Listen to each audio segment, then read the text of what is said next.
میرے عزیز دوستو، زندگی میں انسان کوئی بھی ارادہ کرتا ہے، کوئی بھی پروگرام بناتا ہے تو وہ چاہتا ہے کہ میرے ارادے، میرے پروگرام اور میں نے جو نیتیں کی ہیں وہ منزل مقصود تک پہنچ جائیں۔ ارادہ ہر انسان رکھتا ہے، ضروری نہیں ہے کہ سب کی منزل بھی میسر آئے۔ کچھ لوگوں کا مقدر رستہ بھی ہوتا ہے، کچھ لوگوں کا نصیبہ، کچھ دیر کا سفر بھی ہوتا ہے۔ بہت سارے لوگ اسلام نافذ کرنے کی ٹرین پر سوار ہوتے ہیں، لیکن اسلام آباد آتا ہے تو منزل کو پہنچ جاتے ہیں اور اسلام کی ٹرین سے اترتے دکھائی دیتے ہیں۔ ضروری نہیں ہوتا سب کے حصے میں نتیجہ بھی آئے، لیکن جد و جہد کرنا، کوشش کرنا، سفر کو جاری رکھنا، یہ مومن کی ذمہ داری ہے۔ میں یہ دیکھ رہا ہوں کہ آج کل تیزی کے ساتھ ہماری ملت کے جوان تھوڑے سفر کے بعد تھکنے لگیں، تھوڑا رستہ طے کرنے کے بعد مایوس گفتگو کرنے لگیں۔ اللہ تبارک و تعالی نے انسان کی اور بالخصوص بندہ مومن کی تربیت کرتے ہوئے کہا ہے کہ یا ایھا الذین آمنوا اصبروا، اے ایمان والو صبر کرو، وصابروا اور ڈٹے رہو، ورابطوا اور کمر بستہ رہو، جد و جہد کرتے رہو، واتقوا اللہ اور اللہ سے ڈرو، لعلکم تفلحون تاکہ تم فلاح پا جاؤ۔ صبر کرو، ڈٹے رہو اور جد و جہد جاری رکھو، ورابطوا کمر بستہ رہو، پڑھتے رہو۔ میدان کربلا کے اندر دو چیزیں جو سب سے زیادہ نمایاں ہیں اور جو سب سے زیادہ واضح ہیں، جو بڑی نکھری ہوئی ہمیں دکھائی دیتی ہیں، اور وہی دو چیزیں ہیں جس کی آج ہمارے اندر تیزی سے کمی ہوتی جا رہی۔ بڑے یہ شکایت کرتے ہیں کہ آپ نوجوانوں کو سمجھائیں، ان کو جلدی کا ہے کہ یہ حالات ٹھیک ہو جائیں گے۔ بعض جگہوں پہ چھوٹے یہ کہتے ہیں کہ ابا جی سے اور دادا جی سے آپ یہ کہیں کہ کام اپنے وقت پہ ہونا ہے، جلد باز نہ ہوا کریں۔ میدان کربلا نے انہی دو چیزوں کا ہمیں سبق دیا ہے۔ وہ چیزیں کیا ہیں؟ ایک صبر، ایک استقامت۔ آپ اپنی زندگی حوصلے کے ساتھ گزاریں اور اپنے سفر کو جاری رکھیں، استقامت کے ساتھ آگے بڑھتے رہیں۔ یہ دو چیزیں سبق ہیں میدان کربلا کا۔ میدان کربلا کے اندر جو چیز سب سے زیادہ اہل بیت نبوت کی طرف آئی ہے وہ ظلم ہے، ستم ہے، جفا کشی ہے، اور اہل بیت نے جو سب سے بڑھ کر کے دکھایا ہے وہ ان کا صبر ہے۔ یہ صبر اور استقامت کی مثال علماء نے لکھی ہے۔ جس طرح دریا کے دو کنارے ہوتے ہیں نا، اگر وہ دو کنارے دریا کے موجود رہیں تو وہ دریا اپنے مقام پہ جا کے کھیت کو پانی دیتا ہے، کھلیان کو پانی دیتا ہے، سبزیاں اگتی ہیں، درخت اگتے ہیں، زمین بنجر ہو تو اس کی آبیاری ہوتی ہے۔ اگر وہ دو اس کے بند سائیڈوں پہ قائم رہیں، لیکن اگر وہ بند درمیان سے نکال دیے جائیں تو وہی دریا تباہی مچا دیتا ہے، سیلاب آ جاتا ہے۔ انسان کی زندگی میں صبر اور استقامت دو بند ہوتے ہیں میرے بھائی، یاد رکھنا۔ اگر آپ کے اندر صبر اور استقامت ہے تو آپ کی خواہشات کنٹرول میں رہتی ہیں، اور اگر یہ صبر اور استقامت آپ سے چھوٹ جاتا ہے، بڑا کچھ لوگ کہیں گے، بڑی باتیں کریں گے، بڑا کچھ سنایا جائے گا، اپنے بیگانے کئی رستوں پر کئی جملے کسیں گے، اگر یہ دونوں بند ٹوٹ گئے تو آپ کی خواہشات بے لگام ہو جائیں گی، وہ آپ سے وہ کام کرائیں گی جو آپ نے خواب میں بھی نہیں سوچا ہوگا۔ صبر اور استقامت، میں پڑھ رہا تھا، علماء نے لکھا ہے کہ قرآن پاک میں اللہ نے 90 کے قریب، تقریباً 90 مرتبہ صبر کا ذکر کیا، اور حدیث پاک میں میرے رسول پاک نے تقریباً 900 مرتبہ صبر کی تلقین فرمائی ہے۔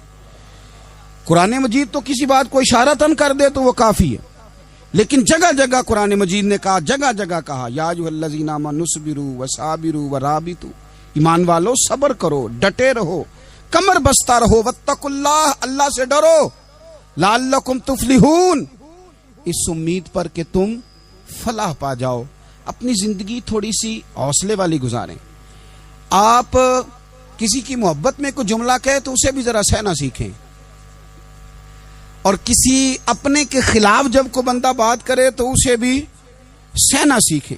جس طرح تعریف آپ کو میٹھی لگتی ہے نا، اسی طرح جب تنقید بھی میٹھی لگنے لگے نا، جو نظریے کے لوگ ہوتے ہیں انہیں تنقید اور تعمیر سے فرق نہیں پڑتا۔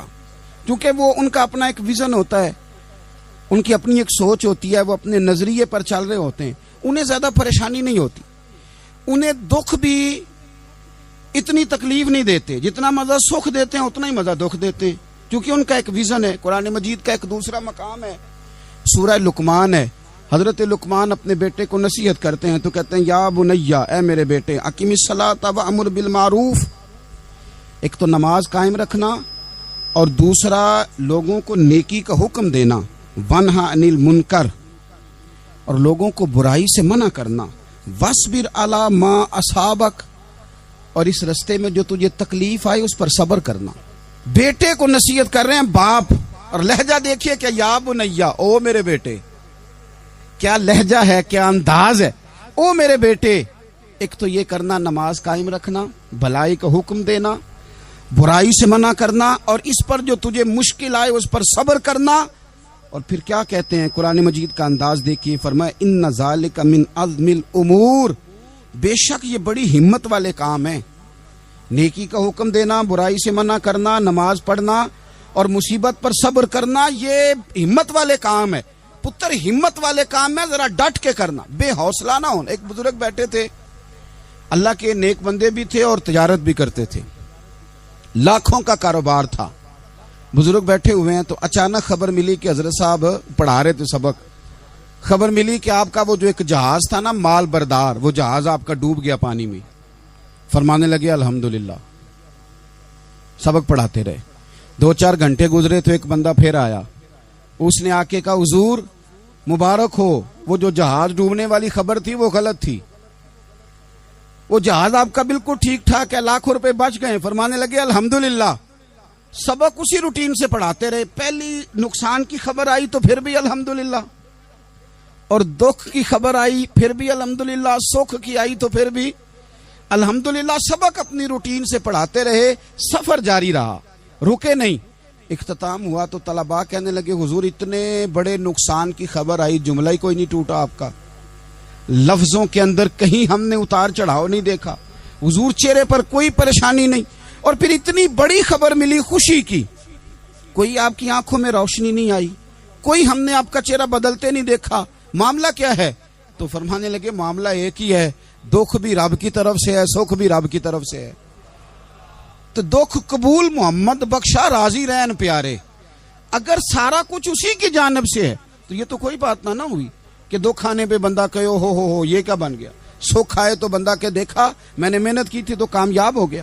امام علی مقام رضی اللہ تعالیٰ عنہ کی فکر کو سمجھ جاؤ، جب وہ مصطفیٰ کریم کے کندھوں پہ تھے پھر بھی الحمدللہ، اور جب ان کا سر نیزے کی نوک پہ تھا پھر بھی الحمدللہ۔ کسی مقام پر کسی جگہ بھی حسین ابن علی شکوہ کرتے نظر نہیں آتے، سیدنا امام علی مقام ہر مقام پہ کہتے ہیں الحمدللہ الحمدللہ الحمدللہ۔ جب تک وہ مسجد نبوی کے منبر پر جلوہ فراز تھے اور جب تک زمانہ ہاتھ باندھے ان کے سامنے کھڑا تھا پھر بھی الحمدللہ، اور جب ان کے بچوں کے ہاتھوں میں ظالموں نے زنجیریں ڈال دیں تو پھر بھی الحمدللہ، جب تک سورج چاند بھی سیدہ زینب کے گھر کے قریب سے گزرتے تھے تو ذرا تھوڑی نظر ہٹا کے گزرتے تھے، مالک پھر بھی الحمدللہ، اور جب شام کے بازار میں پردیسی بہن اپنے بھائی کا کٹا ہوا سر لے کے سفر کر رہی تھی تو پھر بھی الحمدللہ، مارو مارو نہ مینو مار مکاؤ، میں کوئی عذر نہ پیش لے آواں تے جے سونا ہی میرے دکھ وچ راضی، جے سونا ہی میرے دکھ وچ راضی تے پھر سکھ نو چلے ڈاواں۔ یہ الحمدللہ کا مزاج لاؤ، یہ روز جو گھر میں لڑائی کرنا، روز اختلاف رائے کی بات کرنا، روز کبھی کسی کی غیبت کرنا، کبھی کسی کی کرنا، کبھی کسی چوک میں بیٹھ کے شکوہ کرنا، کبھی کسی چوک میں بیٹھ کے شکوہ کرنا، کبھی کہنا کہ فلاں جگہ میں ناکام ہو گیا، فلاں کی وجہ سے ہو گیا، یہ کچھ شیوا ہے مسلمانی کا؟ مسلمان ہر حال میں اللہ کی تسبیح پڑھتا ہے، مسلمان ہر حال میں اپنے رب کو یاد کرتا ہے، وہ کہتا ہے بہار ہو کے خزاں لا الہ الا اللہ، خودی کا سر نہاں لا الہ الا اللہ، خودی کا تیغ فساں لا الہ الا اللہ۔ اور اگرچہ بت ہیں جماعت کی آستینوں میں، اگرچہ بت ہیں جماعت کی آستینوں میں، پر میری مجبوری ہے نا، مجھے ہے حکم اذان، لا الہ الا اللہ، اپنی ڈیوٹی کرتا ہے وہ اپنے کام لگا رہتا ہے۔ آپ کبھی پلٹ کر میرے رسول پاک صلی اللہ تعالی علیہ وسلم کی خوبصورت زندگی کو دیکھیں نا، خوبصورت زندگی کو۔ میں کیا کروں، ہمارے مزاجوں میں باتیں ایسی آتی جا رہی ہیں، ہم انتظار کرنے کو تیار ہی نہیں۔ ابھی محنت کیا تو شام کو رزلٹ آنا چاہیے۔ جو پوری 5 دن نماز پڑھ لیتا ہے وہ کہتا ہے ابھی میں ولی نہیں بنا، اتنے دن ہو گئے نماز پڑھتے۔ جو پورا 40 دن پراپر طریقے سے درود پاک پڑھ لیتا ہے وہ کہتا ہے دیکھو مجھے ابھی تک زیارت ہی نہیں ہوئی نبی پاک صلی اللہ علیہ وسلم۔ جو ابھی کل آیا ہے اور کل ابھی اس شخص نے آ کر کے شروع کیا ہے سلسلہ، تو کہتا اوہو میرا معرفت والوں میں نام کب آئے گا؟ وہ بھائی لوگوں کی زندگیاں گزر گئی، لوگوں کے احوال گزر گئے۔ میں بیٹھا تھا بزرگوں کی خدمت میں، تو ایک شخص نے آ کے کہا حضور میں آپ کے لیے سلام لایا ہوں فلاں عظیم ہستی کا۔ تو حضرت صاحب نے اس کو تھپکی دی، فرمانے لگے پتر میں انہیں جوگا نہیں، تینوں کوئی پلیکھا لگ گیا ہے، میں بدکار پرانا خادم، او میں نہیں اس قابل یار، یہ تجھے غلطی لگ گئی ہے، مجھے تو اپنے اعمال کا پتہ ہے، میں موجود تھا اور صاحب علم و فضل بندے کے پاس تھا۔ کہنے لگے پتر میں نہیں اس قابل، مہربانی کرنا تو میرے لیے دعا کر، اللہ تعالیٰ میرے اوپر رحمت کر دے اور کوئی رستہ کھل جائے۔ اور سجنوں سنو، حضرت عمر فاروق جیسا بندہ میرے رسول پاک صلی اللہ علیہ وسلم کے غلاموں میں مولا علی شیر خدا کا مرتبہ کون جان سکتا ہے؟ حضرت علی کہا کرتے تھے میرا دل کرتا ہے اس طرح کے اعمال لے کے اللہ کی بارگاہ میں جاؤں جو اعمال سیدنا فاروق اعظم کے ہیں۔ اتنا صالح بندہ، اتنا پرہیزگار بندہ، لیکن حضرت عمر فاروق کے انتقال کا وقت آیا تو لوگ ان کی تعریفیں کرنے لگے، عمر کی بڑی بات ہے، عمر کی بڑی بات ہے۔ تو حضرت عمر رو پڑے، فرمانے لگے میرے لیے دعا کرو، مجھے درجہ کوئی بھی نہ ملے، بس میریاں نیکیاں اور بدیاں برابر برابر ہو جائیں، میں معاف کر دیا جاؤں، نیکی اور بدی برابر برابر ہو، چھوڑ دیا جاؤں۔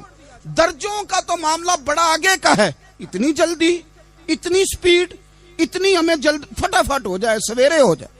آپ اپنی جد و جہد تو کریں، آپ تھوڑا پلٹ کے تو دیکھیں، آپ دیکھیں کہ لوگ میدانوں میں رہے، حضرت خالد بن ولید میدان میں رہے، حضرت سعد بن ابی وقاص میدان میں رہے، حضرت سیدنا ابو عبیدہ بن جراح میدان میں رہے، یہ لوگ ہمیشہ میدانوں میں رہے، اپنی اپنی ڈیوٹی کر کے چلے گئے۔ اسلام پھیلتا رہا، اپنی اپنی ترتیب سے آگے جاتا رہا، اپنے اپنے رنگ میں اللہ تعالیٰ لوگوں کو دین کی سمجھ عطا کرتا رہا۔ جلدی بڑی ہے، بہت جلدی ہے، شارٹ دروازہ چاہیے، صبر ہی کوئی نہیں، استقامت ہی کوئی نہیں، فٹافٹ ہو جائے۔ بہت سارے لوگ آ کے کہتے ہیں حضرت صاحب نماز تو پڑھنے لگا ہوں، روزہ تو رکھنے لگا ہوں، داڑھی بھی میں نے رکھ لی ہے اور آپ کے پاس بھی آتا ہوں، اب کوئی نگاہ کر دینا۔ تو میں کہتا ہوں یہ جو نماز آپ نے شروع کی ہے یہ بغیر نگاہ کی ہو گئی ہے، یہ جو آپ آنا شروع ہو گئے ہیں تو اس کو آپ نگاہ نہیں سمجھتے، اور یہ بھی میری نگاہ نہیں، پریشان نہ ہو جائیے گا، یہ بھی اللہ رسول کی نگاہ ہی ہے۔ او خدا کے بندو، تھوڑا سا اپنی زندگی میں صبر اور استقامت کو لاؤ، تھوڑا رستے پہ چلنا سیکھو۔ اور میں آپ کو ایک بات عرض کروں، ہمارے صوفیاء نے ایک باریک نقطہ بھی بیان کیا، وہ کہتے ہیں یہ جو وصال ہے نا، وصال، یہ تو اختتام ہے، ملاقات تو فنا ہے، جو مل گیا وہ تو گیا، جس کی ملاقات ہو گئی وہ تو گئے تھے نا جناب موسیٰ ملنے، پھر کیا ہوا تھا؟ جس کی ملاقات ہو گئی وہ تو گیا۔ اصل کام کیا ہے؟ اصل کام اس کے رستے میں رہنا ہے، اصل کام تو یہ ہے کہ تو اس رستے پہ ہے کہ نہیں، جس رستے پہ تجھے کھڑا کیا تھا، ان راہوں کا تو مسافر ہے کہ نہیں، تو نقش قدم تلاش کر، نقش قدم۔ ایک شاعر سیرت نگار بھی تھے، سمجھ لیں انہوں نے سیرت نگاروں کو بھی دیکھا، عشاق کو بھی دیکھا، رسول اللہ کے غلاموں کو دین کی نوکری کرتے بھی دیکھا، 40 سال حدیثیں پڑھاتے بھی دیکھا، نبی پاک کے نام پہ گلی گلی نگر نگر جاتے آتے بھی دیکھا، حضور صلی اللہ علیہ وسلم کی باتیں کرتے دیکھا۔ تو کسی نے ان سے پوچھا حضور تک رسائی بھی ہوئی ہے؟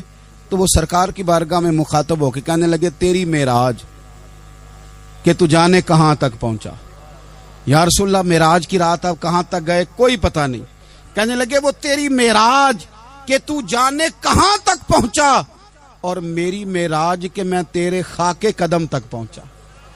میرے لیے تو اتنا کافی ہے کہ محبوب وہ جو تیرے قدموں سے کبھی گرد لگتی تھی مدینے کی، اگر میں وہاں تک چلا جاؤں تو میری تو معراج ہو گئی، میرا تو معاملہ حل ہو گیا، میں یہاں تک آ گیا تو ختم ہو گئی بات۔ تھوڑا سفر کریں۔ ایک تو یہ دیکھیں آپ کہ آپ کتنے بھی بڑے ہیں، کتنے بھی عظیم ہیں، کتنے بھی لائق ہیں، کتنے بھی نیک ہیں، پھر بھی آزمائش زندگی کا حسن ہے۔ میں مسافر ہوں، کوئی زندگی کے 11-12 سال ہو گئے ہیں مجھے سڑکوں پہ وقت گزارتے، تو میں بہت سارے لوگوں سے میں نے بڑا کچھ سیکھا ہے، میری جو گاڑی چلانے والے لوگ ہیں ان سے بھی میں نے بڑا کچھ سیکھا ہے۔ ایک میرا دوست تھا تو میں نے اس سے کہا کہ میرا خیال ہے موٹر وے پہ آپ کو گاڑی چڑھا دی جائے تو آپ کے لیے آسان ہے، تو کہنے لگا پیر صاحب ہے موٹر وے اوکھی جے چلانی۔ میں نے کہا وہ کس طرح؟ وہ کہنے لگے کہ موٹر وے پہ نا گاڑی چونکہ نہ کوئی سپیڈ بریکر ہے، نہ موٹر وے پہ کوئی چنگچی والا آگے آتا ہے، نہ زیادہ رش ہوتا ہے، تو سیدھی سیدھی چلاتے رہتے ہیں تو نیند آنے لگ جاتی ہے۔ اگر بار بار آئے نا سپیڈ بریکر اور بار بار بریک لگے تو آنکھ ذرا کھلی رہتی ہے۔ تو مجھے مسئلہ سمجھ میں آ گیا، میں نے کہا اس کا مطلب یہ ہے، اس کا معنی یہ ہے کہ جن کی زندگی بالکل سکھوں میں گزرتی رہتی ہے نا آرام پسند ہو جاتے ہیں، جن کی زندگی بالکل آسانیوں میں بیتی ہے وہ آرام پسند ہو جاتے ہیں۔ اور اگر کبھی کبھی سپیڈ بریکر بھی آئے، کبھی کو دکھ بھی دیکھنا پڑے، کبھی کوئی اپنوں بیگانوں کی بات بھی سننی پڑے، کبھی کوئی قریب آتا دور جاتا دکھائی بھی دے، کبھی کوئی بیماری تندرستی، یہ حالات بدلتے رہیں، دن تبدیل ہوتے رہیں، تو پھر لطف بڑا آتا ہے، پھر مزہ بڑا آتا ہے۔ وہ کسی نے کہا تھا لگا نا جدو میدان ازل دا تے لوکی چوراں وانگ سدھائے، کسی نے لٹ لئی علم جوانی، کسے ہاسے چولی پائے، آزم ویک جہالت ساڈی اسی عشق خرید لے آئے۔ ویکھ نا جہالت ساڈی اسی عشق خرید لے آئے۔ اور پھر کہنے لگے کسے دے سر دستار امامت اس علم پڑھاون سکھیا ہے، تے کسے نے پہنے ہے فقر دا چوغا اس زہد کماون سکھیا ہے۔ آزم ویکھ نصیبہ ساڈا اسی یار مناون سکھیا ہے، تم ویکھ نصیبہ ساڈا اساں یار مناون سکھیا ہے۔ میرے عزیز زندگی کے اندر دیکھو، کائنات میں سب سے زیادہ محبوبیت میرے رسول پاک کی ہے۔ میرے نبی پاک صلی اللہ علیہ وسلم کی زلف کی بات بھی میرا رب کرتا ہے، حضور کی آنکھوں کی بات بھی میرا رب کرتا ہے، حضور سید عالم کے چہرہ والضحیٰ کی بات بھی کرتا ہے، زلف واللیل کی بات بھی اللہ کرتا ہے۔ میرا رب رسول پاک صلی اللہ علیہ وسلم کے سینہ علم نشرہ کی بات بھی کرتا ہے، پیشانی والفجر کی بات بھی کرتا ہے، حضور کی آنکھیں ما زاغ البصر کی بات بھی کرتا ہے۔ اتنی محبوبیت کہ رسول پاک چلیں تو اللہ اس کی بات بھی کرے، ہجرت کریں تو اس کی بات بھی کرے، جس شہر میں حضور رہیں اس کی قسم اٹھائے۔ اور حال پتہ کیا ہے کہ محبوب پیدا نہیں ہوئے تو باپ چلے گئے، ابھی عمر چھوٹی تھی، ماں کی کھل کے زیارت ہونا تھی کہ اماں بھی چلی گئیں، دادا کندھوں پہ کھلایا کرتے تھے، تو تاریخ کہتی ہے کہ دادا کا جنازہ اٹھا تو پیچھے پیچھے حضور بھی آنسو بہا رہے تھے۔ ایک وفادار بیوی ملی تو اپنے وقت پہ سیدہ خدیجہ بھی چلی گئیں، ایک ٹائم آیا تو جناب ابو طالب بھی رخصت ہو گئے۔ مکے سے حضور کو اتنا پیار تھا وہ چھوڑنا پڑا، صادق اور امین کہنے والوں نے حضور کی دعوت کو قبول کرنے سے انکار کر دیا، تو رسول کریم نے اپنی پیشانی پر کسی قسم کا کوئی شکن نہیں آنے دیا۔ رسول پاک مدینے آئے تو لوگ تلواریں لے کے بدر میں آ گئے لڑنے، شہید کرنے، حضور وہاں بھی کوئی پریشان نہیں ہوتے۔ میدان احد آیا تو نبی پاک نے اپنے چچا کو کٹے ہوئے وجود میں دیکھا، نکلی ہوئی آنکھوں میں دیکھا، کٹے ہوئے ہونٹوں میں دیکھا، کسی جگہ میرے رسول پاک صلی اللہ تعالی علیہ وسلم شکوہ کرتے دکھائی نہیں دیتے۔ حضور کی وہ بیوی سیدہ عائشہ صدیقہ رضی اللہ تعالی عنہ، جن کی پاکی کا رب بیان کرے، ان پر منافقین نے الزام لگا دیا، اتنے پاک گھرانے پر لوگوں نے انگلی اٹھائی۔ میرے رسول نے آنسو بہائے، پر کسی جگہ حضور پریشان ہوتے دکھائی نہیں دیے۔ ہم ڈھونڈنے لگے، تلاش کرنے لگے، جب دروازہ رسول پہ گئے تو حضور خود بولے، میرے رسول فرمانے لگے، میرے غلاموں یاد رکھنا یہ صبر میری چادر ہے، یہ صبر میری چادر ہے، یہ حوصلہ میری چادر ہے۔ سیدہ عائشہ صدیقہ رضی اللہ تعالیٰ عنہ فرمایا کرتی تھی، لوگوں مجھے اللہ کی عزت کی قسم میں نے حضور سے بڑھ کر کسی کو صبر کرنے والا نہیں دیکھا، کسی کو حوصلہ کرنے والا حضور سے بڑھ کے نہیں دیکھا۔ امت کو کیا ہو گیا؟ یہ چوراہوں پہ لڑ رہی ہے، چوکوں پہ لڑ رہی ہے، گھر ہیں کہ فساد کے آئینہ دار بنے ہوئے، لوگ آ کے رو پڑتے ہیں کہ جناب بھائیوں کا سلوک نہیں، کوئی دعا کر دیں، رو پڑتے ہیں جناب ابا کے ساتھ بھی لڑائی ہو جاتی ہے، کوئی تعویذ دے دیں، ذرا حوصلہ نہیں، صبر نہیں، کسی جگہ ٹھہرنا تو سیکھو میرے عزیز، کسی جگہ او یارو آؤ نا، میدان کربلا کے دو سبق استقامت اور صبر۔ کتنا درجہ ہے سیدنا بلال حبشی کا، میں تقریر کر دیتا ہوں آپ سن لیتے ہیں، لیکن کبھی وہ انداز بھی تو دیکھو نا۔ حضرت بلال، او میرے دوست، جیل کے اندر بندے کے ہاتھ نہیں باندھے جاتے، پیر نہیں باندھے جاتے، پر لوگ جیل میں روتے ہیں، تڑپتے ہیں۔ سیدنا بلال کہتے ہیں میں کلمہ پڑھتا تھا، رات امیہ مجھے باندھ کے رکھتا تھا، اور سویرے جب پتھر اچھی طرح تپ جاتے تھے نا تو لا کے باہر مجھے پتھروں پہ لٹا دیتا تھا اور میرے وجود پر بھاری بھرکم پتھر رکھ دیتا تھا۔ سننا ذرا، تصور میں لانا، بلا میں کیا کہنے لگا ہوں۔ حضرت حسان بن ثابت رضی اللہ تعالیٰ عنہ فرماتے ہیں میں مکہ مکرمہ آیا حج یا عمرے کے لیے، تو میں نے مسجد نبوی کے جو آج مؤذن بلال ہیں، میں نے ان کا یہ رنگ دیکھا کہ مکے کے بچوں نے ان کے گلے میں رسی باندھ کے نا تو ہاتھوں میں پکڑی ہوئی ہے، اور مکے کے بازاروں میں نا ان کو کھینچتے ہیں، لے جاتے ہیں۔ میں نے ایک شخص سے پوچھا یہ کیا ماجرا ہے، کیا معمہ ہے؟ تو بتانے والوں نے بتایا کہ یہ کالے رنگ کا حبشی غلام مار سارا دن کھاتا ہے، اس کے ساتھ لوگ وہ سلوک کرتے ہیں جو اذیت ناک اور خوفناک ہے، سارا دن مار کھاتا ہے پر اپنی زبان پہ خدا کا نام لیتا رہتا ہے، محمد مصطفیٰ کا نام لیتا رہتا ہے۔ او تینوں لب دیاں آپ گواچے، سانو اپنی خبر نہ کوئی، اویخنا ساتھوں پارے نی ککھ گلیاں، ہن تے آخ دے لوگ شدائی، اسی ننگ نموس دا ساڑ کے چولا، گل پہنے ہے تاج گدائی، اوے سجنا اپنا آپ گوایا ہے تاں یار نے چاتی پائی۔ بھائی اس طرح کا لوگوں نے بھی انداز دیکھا، لیکن ہمارا یہ حال ہے کہ کسی جگہ بھی ٹھہراؤ نہیں، کسی جگہ بھی ٹھہراؤ نہیں، کسی جگہ بھی صبر نہیں، کسی کام پر بھی استقامت نہیں۔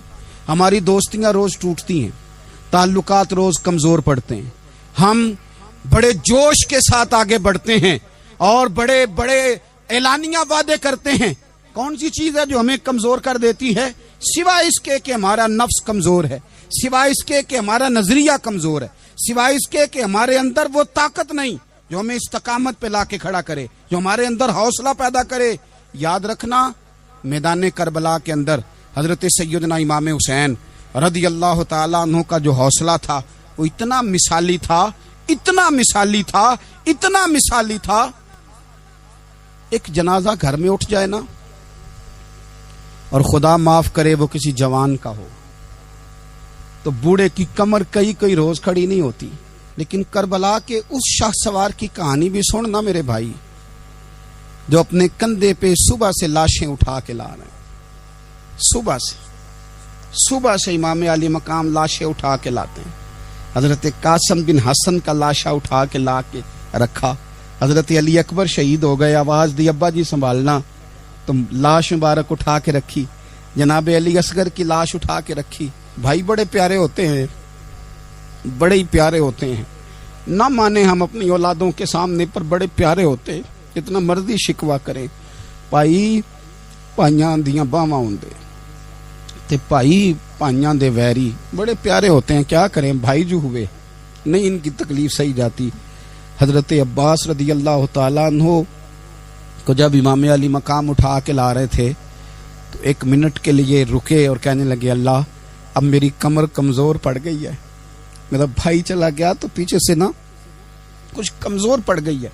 اتنی ساری میتیں اٹھا کے لا کے، اتنا حوصلہ حسین ابن علی کا۔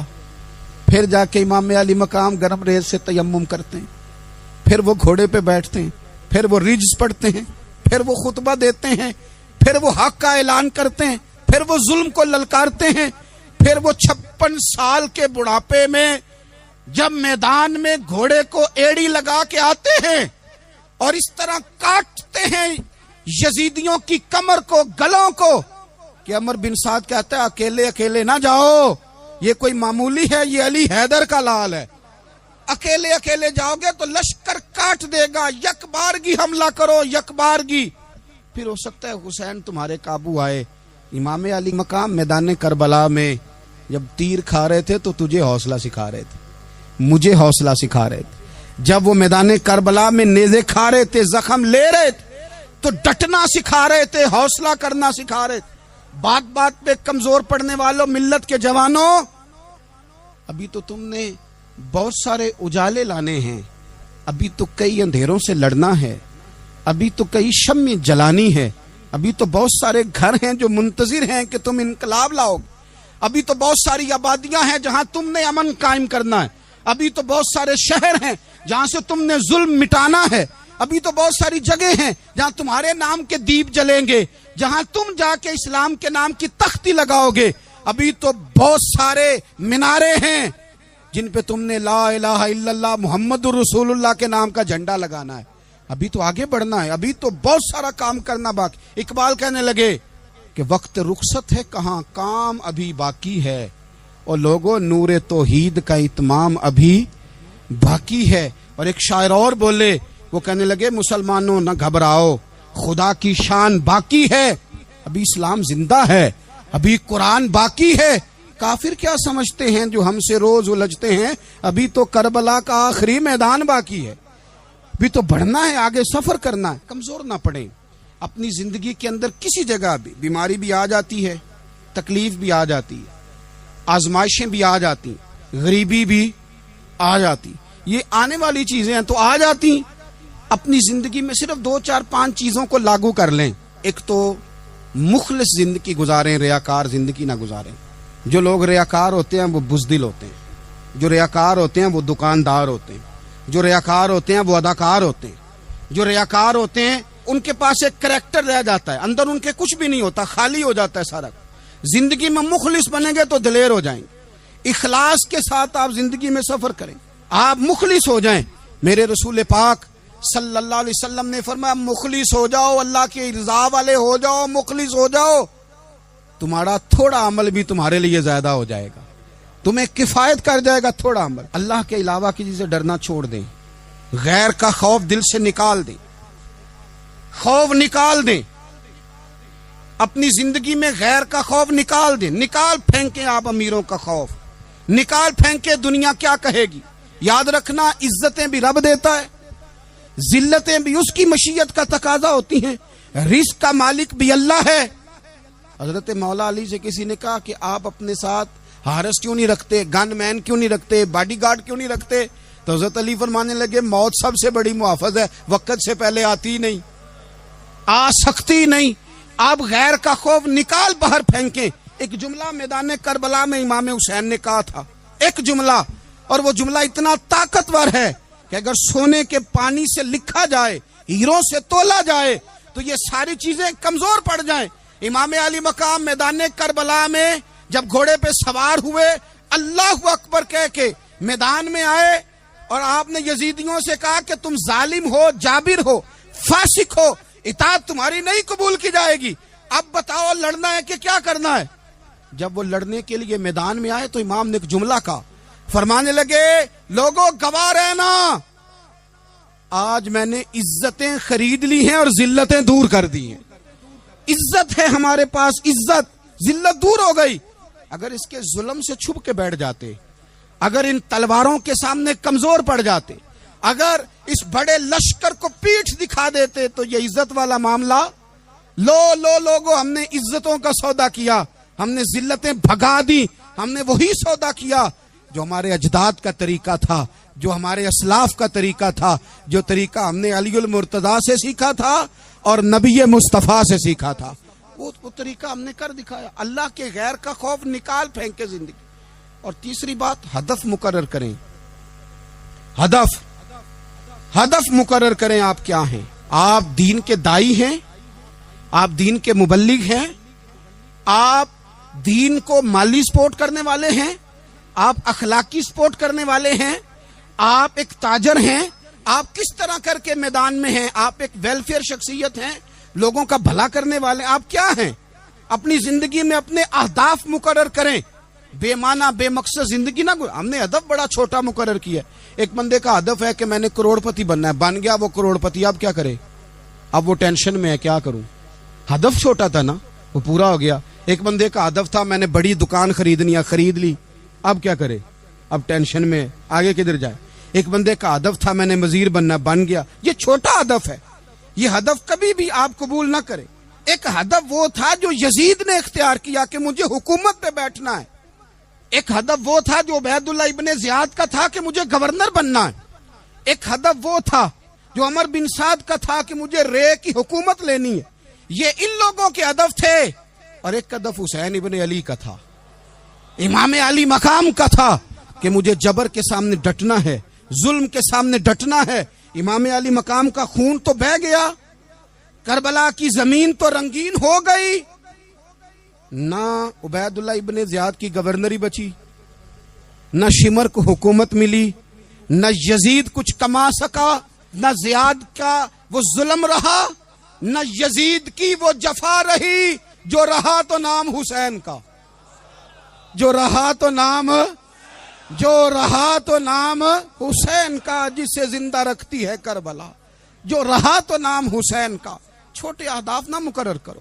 یہ کیا بات ہوئی؟ ایک کاؤنسلری پہ سارا کچھ ہار دینا، ایک بچے کے میڈیکل کالج کے داخلے پہ سارا کچھ ہار دینا، ایک ہلکی چیز سفارش پہ سارا کچھ ہار جانا، ایک بڑے آدمی کے نام فوٹو آ گئی اور تو سارا کچھ ہار کے بیٹھ گیا. نہ اپنی قیمت تھوڑی نہ لگا، جگہ جگہ نہ بکا کر، جگہ جگہ نہ بکا کر، جگہ جگہ نہ اپنے آپ کو سیل کیا کر. ہمارے سودے ہو گئے، ہمیں حضور نے خرید لیا، مدینے کی گلی میں سودا ہو گیا. سودا کس نام پہ ہوا؟ کس نام پہ ہوا؟ ہم نے صرف اتنا کہا کہ یا رسول اللہ میدان محشر کہہ دینا کہ وہ دیکھو ہمارا غلام آ رہا ہے. بس اتنی سی بات پہ سودا ہوا، بک گئے، طے کر لیا، اس کو معراج سمجھا. بھائی کمزور کیسے پڑ گئے ہم؟ کس مقام پہ کمزور پڑ گئے؟ کہاں جا کے ہمارے اندر کمزوری آئی؟ استقامت، صبر، حوصلہ، ڈٹنا، مضبوط ہونا. ہم نا سوشل میڈیا دیکھ کے رائے قائم کرتے ہیں. آج کل یہ ہو رہا ہے تو لہذا اب بھی یہ کر دیں، کل وہ ہو رہا ہے تو لہذا اب بھی وہ کر دیں. ہمارا نظریہ کتاب و سنت ہے. ہمارا نظریہ وہ ٹرینڈ نہیں جو آج کل فلانی جگہ پہ چل رہا ہے. ہمارا نظریہ ہمارے بزرگوں کے 1400 سالہ نظریات ہیں. آپ 4 5 6 خبریں دیکھ کے نظریہ نہ بنایا کریں. نظریہ اللہ کی کتاب دیکھ کے بنائیں، رسول اللہ کا فرمان دیکھ کے بنائیں. 5 7 10 20 اینکر جہاں آپ کو لے کے جائیں وہ والا ذہن نہ بنائیں. ذہن وہ بنائیں جو ذہن ہمیں سیدنا امام حسین نے عطا فرمایا ہے. اپنی زندگی میں ایک تو اخلاص لائیں، اللہ کے غیر کا خوف نکالیں، ہدف مقرر کریں اور مزاج جد و جہد والا بنائیں. جد و جہد والا. میرے حضرت صاحب، میرے تاج الشریعہ، میرے شیخ، میرے مربی، میرے محسن، سرمایہ حیات، میری آنکھوں میں بھی وہ جلوہ ہے کہ میں نے ان کو دیکھا ہے. انہوں نے اپنی زندگی ایک کونے سے شروع کی، پوری دنیا کا انہوں نے سفر کیا. انہیں پتا تھا کہ بریلی شریف میں لاکھوں لوگ آتے ہیں، یہاں عرس ہوتے ہیں، لیکن ان کی ایک وصیت ہے، وہ بہت ساری جگہ آڈیو ریکارڈنگ بھی اس کی موجود ہے. حضرت نے فرمایا تھا میں زندگی میں رسول اللہ کے دین کے لیے نکلا ہوا ہوں، میں جگہ جگہ سفر کرتا رہتا ہوں. میری وصیت ہے اس رستے میں اگر کہیں میرا آخری وقت آئے تو مجھے بریلی شریف نہ لے کے جانا، اسی راہ میں مجھے دفن کر دینا، اسی راہ میں، اسی جگہ دفن کر دینا. میں چاہتا ہوں اسی راہ پہ دفن ہو جاؤں، اسی جگہ. عدم سے لائی ہے ہستی میں آرزو رسول، دیکھو ہمیں کہاں کہاں لیے پھرتی ہے جستجو رسول، کہاں کہاں لیے پھرتی ہے جستجو رسول. اور میں اپنی حیاتی تو قربان تھی وہاں. دیکھو محمد پکیندے گزر گئی، احد نال احمد صدیندے گزر گئی. کہا کہ اسی رستے میں یعنی رستہ ہو، اور جب آخری وقت کا اعلان ہو تو لوگ کہیں کہ وہ تو حضور کے دین کی بات بتانے گیا تھا، اور کوئی کہے وہ تو ابھی ابھی رسول اللہ کا دین سنا کے گیا تھا، اور کوئی کہے کہ اس نے تو کل بھی وعدہ کیا تھا کہ وہ آئے گا اور حضور کی بات سنائے گا۔ عدم سے لائی ہے نا ہستی میں ہمیں آرزو رسول۔ لوگوں دیکھو نا ہمیں کہاں کہاں لیے پھرتی ہے جستجو رسول، پھر عجب ہی نظارہ ہو میدان حشر میں بے دم کہ سب ہوں پیش خدا، اور میں روبرو رسول۔ اپنی زندگی میں اہداف مقرر کریں لوگوں۔ ہم نے اپنے بچوں کو، اولادوں کو، قبیلوں کو، بستیوں کو، برادریوں کو بڑا کچھ دیا ہے۔ آؤ نہ آج ہم اللہ کے حضور کچھ ارادے کریں کہ ہم اپنے دین کو بھی کچھ دیں گے، ہم اپنے مذہب کے لیے بھی کچھ کریں گے۔ آپ یقین کریں کالج مضبوط ہو گئے، مدارس کمزور ہو گئے۔ آپ یقین کریں کھیل کے اڈے آباد ہو گئے۔ خدارا اپنے دین کے لیے بھی سوچنا سیکھیں، اپنی اسلامی اقدار کے لیے بھی سوچنا سیکھیں، دین کی سربلندی کے لیے بھی سوچنا سیکھیں۔ میری زندگی کا مقصد تیرے دین کی سرفرازی، میں اسی لیے مسلمان، میں اسی لیے نمازی۔ حضرت عمر فاروق رضی اللہ تعالیٰ عنہ نا ہاتھ کے اندر تلوار لے کے دین کی پہرے داری کو نکلتے تھے۔ امام حسین نے تلوار لی، میدان میں دین کی پہرے داری کو نکلے، دین کی اقدار بچائی ہیں امام حسین۔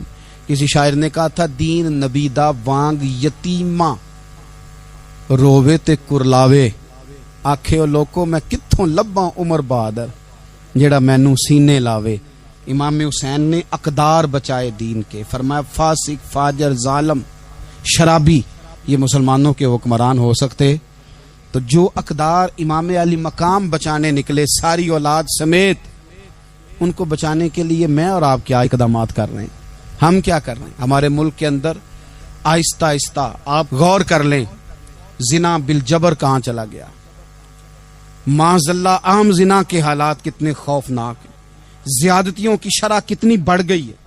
آپ دیکھیں روز وہ خبریں، وہ چیزیں سنی نہیں جاتی۔ معصوم بچیاں، جنسی درندگی کے جو حوال ہیں، ابھی بھی لوگوں کو انتظار ہے کہ انہوں نے حسینی کب بننا ہے، فکر حسینی کے پاسبان بنے۔ یہی تو وقت ہے جب امام علی مقام آپ کو پکار رہے ہیں۔ اپنے اپنے چکر میں الجھ کر اقبال کہتے ہیں ہر کوئی مست مئے ذوق تنے آسانی ہے، حیدری فقر نے دولت عثمانی ہے، تم کو اسلاف سے کیا نسبت روحانی ہے، وہ معزز تھے زمانے میں مسلمان ہو کر، اور ہم خار ہوئے تار کے قرآن ہو کر۔ اٹھنے کا وقت ہے، ارادے کرنے کا وقت ہے۔ اسلامی اقدار اپنے گھروں میں، اپنی جمعیت میں، اپنے قبیلے میں اس کے نفاذ کا وقت ہے۔ جد و جہد کریں، آگے بڑھیں، ہمت کریں۔ جس کی کوئی نماز آج کی رہ گئی ہے وہ ساری نمازیں پوری کر کے، جو قضا ہیں وہ ادا کر کے سوئے۔ اللہ کی بارگاہ میں استغفار پڑھیں، توبہ کر کے اپنے وقت کو بتائیں، چھوڑ دیں دوسروں کی غلطیوں پہ اتنا وقت لگانا، اپنے اوپر تھوڑی محنت کریں، اپنے اندر کچھ خامیاں نکالیں اور کچھ اپنے آپ کو رگڑ کے خوبیاں پیدا کریں، اور اپنی صلاحیتیں اپنے دین کے لیے خرچ کریں، اپنی خوبیاں دین کے لیے لگانے کی کوشش کریں۔ ہم بھی دوبارہ سے تجدید عہد وفا کرتے ہیں، دوبارہ سے آج کہتے ہیں کہ یا رسول اللہ صلی اللہ علیہ وسلم، ہمارا وعدہ ہے کہ میری زندگی کا مقصد تیرے دین کی سرفرازی، میری زندگی کا مقصد تیرے دین کی سرفرازی، میں اسی لیے مسلمان، میں اسی لیے نمازی۔